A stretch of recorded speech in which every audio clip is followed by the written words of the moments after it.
Queridos, a paz do Senhor, estamos iniciando mais uma escola bíblica dominical e vamos aqui falar alguma coisa, né, a partir do capítulo 7 do livro de Marcos. E nós vamos fazer alguns comentários e a partir daí vamos para a nossa escola bíblica dominical, para o contexto da nossa escola bíblica dominical. Capítulo 7 de Marcos, Jesus ele é inquirido, ele é perguntado, né, olha, por que é que os seus discípulos, eles comem com as mãos impuras e eles quebram tradição dos anciãos, né? E aí Jesus, no versículo 7, citando o profeta Isaías, ele diz assim: em vão, porém, me honraram ensinando doutrinas que são mandamentos de homens, né? Ou seja, em vão me honraram ensinando doutrinas que são mandamentos de homens. As pessoas acreditando que estavam honrando a Deus, elas seguiam ali mandamentos que eram de homens, né? E aí Jesus diz assim, olha, em vão, né? Essa honra aí, ela está sendo em vão, né? Isso porque nós temos uma sã doutrina que deve ser seguida, ou seja, a palavra de Deus. Jesus está dizendo assim, olha, vocês estão seguindo mandamentos de homens e não mandamentos de Deus. E não é assim que me honram. Se querem me honrar, sigam os mandamentos de Deus, ou seja, siga a palavra de Deus. E na nossa igreja, a palavra de Deus ela é a nossa única regra de fé e prática, tá? Embora existam, por exemplo, o manual da igreja do Nazareno, ele fica totalmente submetido ao que está na palavra de Deus. Então, a palavra de Deus é que é a nossa regra de fé e prática. E todo o resto são consequências ou são decisões que são tomadas de acordo com a palavra de Deus.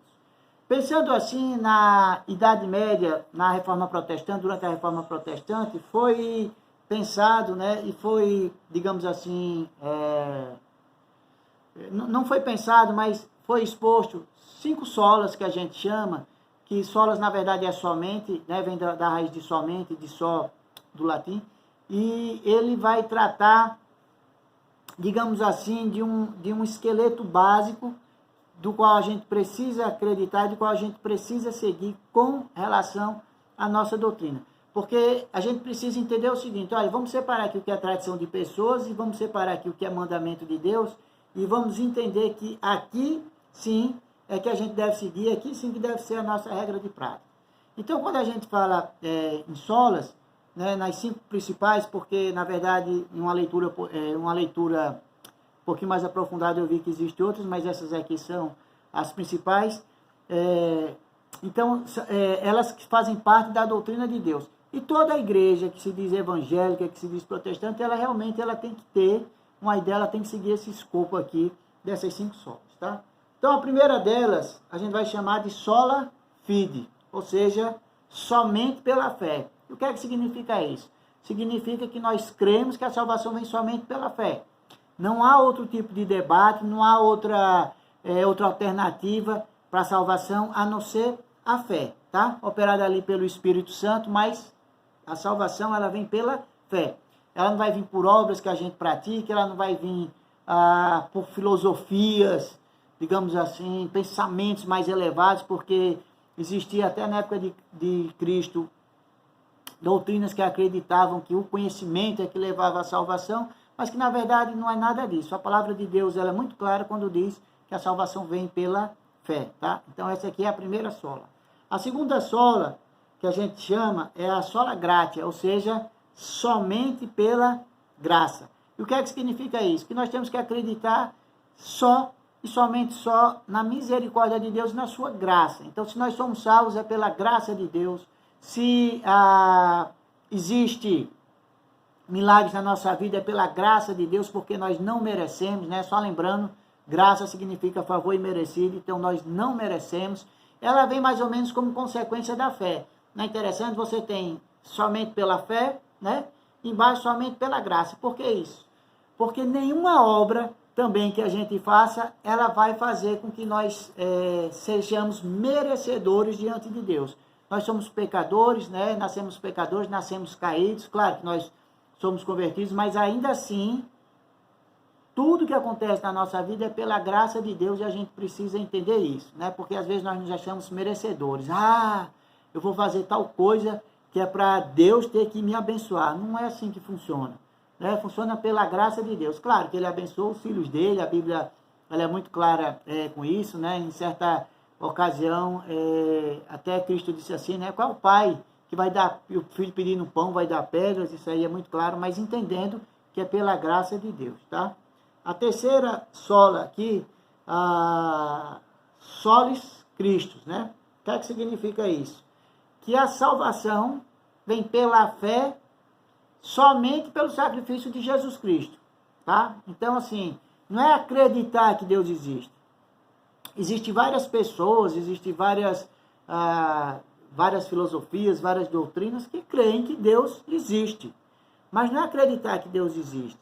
É acreditar que Jesus Cristo é a solução para os nossos pecados, problemas dos nossos pecados, e que a nossa salvação ela vai vir através, né, do sacrifício de Jesus Cristo, né? Deus Filho que habitou entre nós e que através do seu sacrifício, ou seja, através do seu sangue, e aí é interessante, eu queria até dar uma parada aqui, né, para que a gente comentasse um pouquinho, da ceia que vai ser realizada hoje nas nossas casas.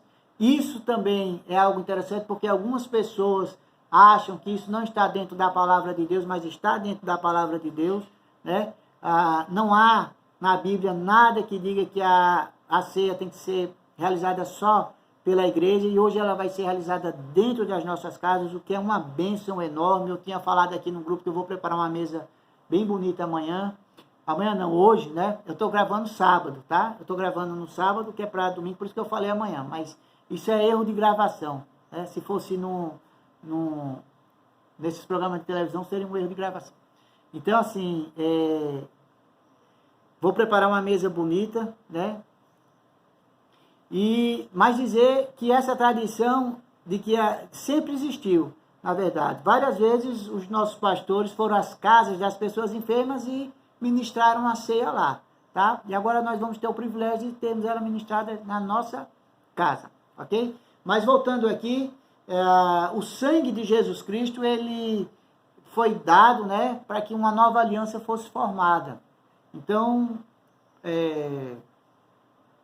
quando a gente fala em solis Cristo, significa que não é só acreditar, só ter fé, não é só isso, não é só acreditar na graça de Deus, mas acreditar também que o sangue de Jesus Cristo, ele foi dado, né, para que uma nova aliança fosse feita conosco. E que nova aliança é essa?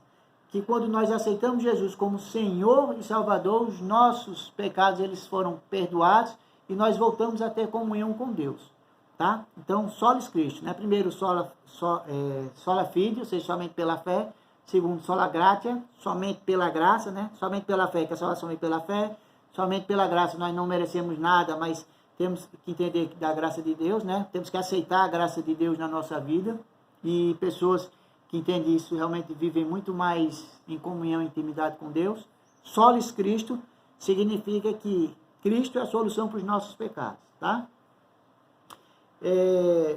Soli Deo Glória é a quarta, que significa que toda a honra e toda a glória é somente para Deus, e a gente precisa ter cuidado, porque às vezes nós estamos buscando glória para nós, né? Estamos ali envolvidos no ministério e queremos que fique tudo perfeito para a gente, né? Às vezes eu estou ali na frente, aí não, para não achar que eu erro, para não achar que eu estou nervoso, ou que eu não estou sabendo pregar, ou que eu não estou sabendo dar uma escola bíblica dominical, o que é que vão pensar de mim, né? Isso vai atrapalhar a percepção que as pessoas têm de mim. Eu não estou dizendo que isso não é importante, não. Claro que é importante que a gente faça as coisas corretas, mas entender que é correto para Deus e não para mim, tá? Toda a honra e toda a glória somente para Deus, né? E às vezes nós buscamos, cadê fulano? Quem vai pregar hoje é fulano. Então eu vou.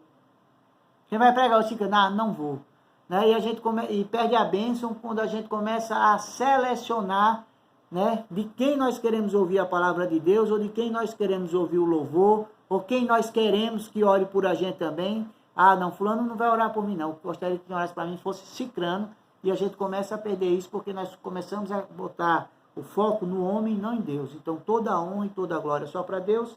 E por último, sola as Escrituras, que é somente pela Escritura, que foi quando a gente iniciou essa conversa, que é a palavra de Deus, ela é a nossa única regra de fé e prática, e é ela que vai dizer exatamente aquilo que nós devemos seguir ou que nós não devemos seguir, né? O que nós devemos fazer e o que nós não devemos. Ela está baseada na palavra de Deus. Amém? Conhecer a palavra de Deus, buscar sempre a palavra de Deus é muito importante em momentos de dificuldades. Eu costumo dizer assim, às vezes a gente vai para a escola dominical, assiste a escola dominical, e nossa vida está tão boa que a gente não sente falta, a verdade é essa, de uma aplicação prática da palavra de Deus. Até se satisfaz, fica feliz porque aprendeu conhecimento, mas a vida está tão boa e a gente não consegue perceber como a palavra de Deus é importante na hora da dificuldade. Porque não é na hora que nós estamos bem que nós medimos a nossa fé e o nosso compromisso com Deus. É na hora da dificuldade, na hora do aperreio, na hora do desemprego, na hora da doença, na hora de brigas matrimoniais, na hora da educação dos filhos, de problemas, de conflitos entre pais e filhos. É nessa hora que a gente sente falta de conhecer a palavra de Deus, de aplicar a palavra de Deus e saber o que é sã doutrina, o que não é sã doutrina, o que é certo e o que não é para aplicar na vida da gente. Amém? Que você possa se aprofundar mais na palavra de Deus e aprender cada vez mais e mais. Deus abençoe cada um de vocês. Fiquem na paz do Senhor.